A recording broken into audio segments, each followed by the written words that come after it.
What is up, everybody? This is Jason, formerly of Animal Planet Scaled, the reptile expert on that show, along with my good buddy Ty. And today we are going to be talking about water dragons. But before we do, I just want to give you a reminder to make sure that you click that button to subscribe, click that bell to get notified when we do post new content, and how you can support us. A lot of places are struggling right now, and we know that, and we know some people are struggling as well. Lots of ways that we're working for our dough. We're not doing a GoFundMe or anything, but we have virtual shows, so I can come and visit your classroom. If you have a Scaled fan in your family, we can chat. We can have Kevin, maybe even some of the other cast from Scaled. The joy of the internet. So we are doing virtual programs. Those are available. You can email us to find out. We also have our Patreon. So check that out. All the info is down below. Our Patreon is $3, $6, or $10 a month. Exclusive content, memories from Scaled, information about some of our animals. And as we start to return to normal, when we do things like go on the road, we're definitely going to be doing some filming behind the scenes at expos, at various events that we do. And speaking of going on the road, my friend that's going to be joining us here online today has been up and down the roads with me from BC to Manitoba. She's one of my best friends and another fantastic reptile expert. We've been friends and coworkers for probably close to 6 years, and she's just absolutely amazing. So this is Mackenzie Watson. What you got there, Kenzie? I have Lexie, my Chinese water dragon. So Lexie is, let's just switch this here. So Lexie is new. You just got her. Yeah, I actually just got her from somebody who was giving her up. He didn't have enough money to care for her due to the COVID that's going on right now. And he wanted to find a better home for her, somebody that could actually take care of her properly. He felt that she wasn't getting what she deserved. So yeah, now she's here. She does have a previously broken leg. I don't know if you can kind of tell from... Oh, yeah, you can tell. Yeah, so it broke. It saw a vet.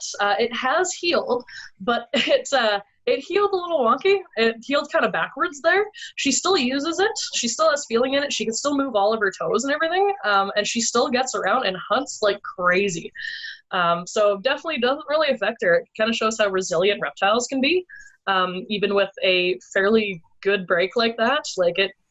I think it tore through the skin as well. Oh my goodness. Where are you going? So she did have a laceration where it broke as well, but that's been since healed. The previous owner did take really good care of her.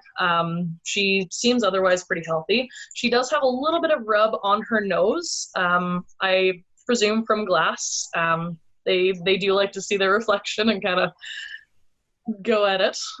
So she did rub a little bit. I have no idea what size enclosure she was kept in previously, but now she's kept in a 4 foot by 2 foot by 2 foot enclosure with lots of water and climbing space and stuff. So she seems pretty happy. Water dragons, I don't have a Chinese water dragon, but I do have...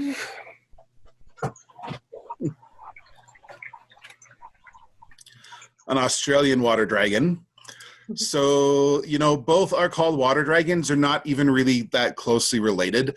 I think it just comes from the fact that, if you slapped a pair of wings on either of these and made them about 10,000 times bigger and had them blowing fire, they would look like a dragon. And really, of all the dragons in the reptile world, like the beardies, the komodos, even the frills, I'd say these guys are the most dragon-like in terms of the mythical creatures. Obviously, some big physical differences between them, mostly in their coloring and the structure of their face. They do look different. Care isn't dissimilar. They do need a big water area because they do like to swim. Both these guys would probably have loved the sci-fi build that we did for that basilisk. That would be something either of them would love. Yours is a male or a female? A female. Yeah, and so is she. So the males do get bigger.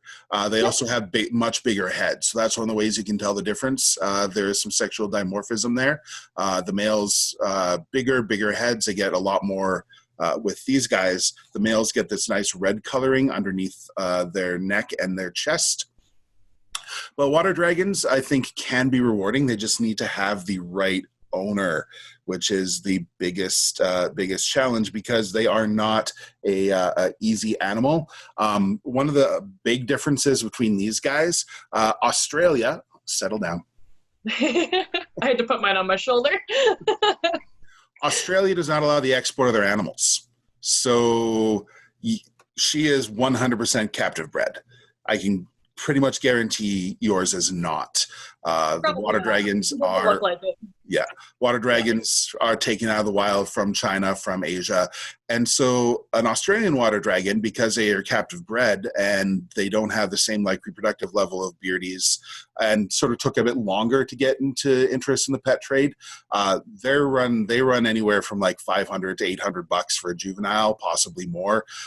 Whereas unfortunately, you can get a baby Chinese water dragon for $25, $50, $100, depending on the store or the distributor, whether it's at a reptile show or a physical like pet shop, and that is a problem, right, Kenzie? Oh yeah, 100%. Yeah, a lot of people get them thinking they're super cute when they're babies, because they really are.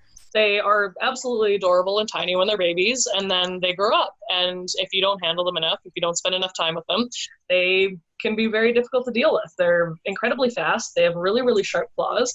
I have some scars from animals like this, just from handling them, even really nice ones. They do have sharp claws.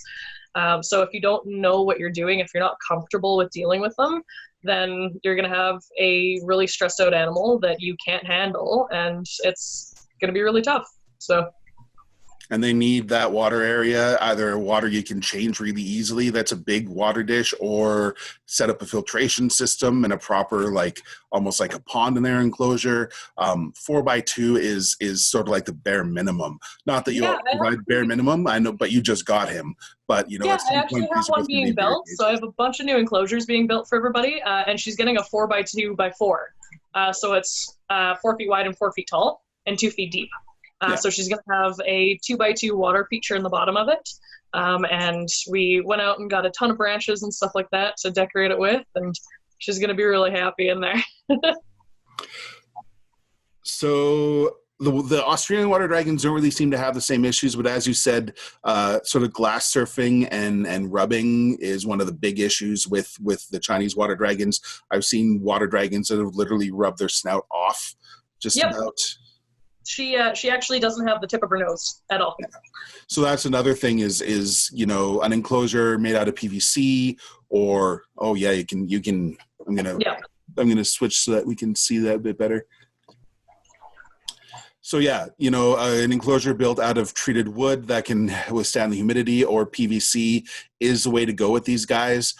Both of them, the water dragons as well, not glass, because they are going to get that rub. They are going to get hurt.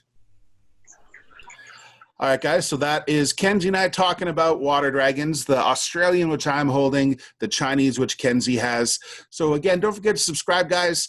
Check us out. Check out all the info down below on how you can support us. We've got lots of cool content coming up, and we will see you next time.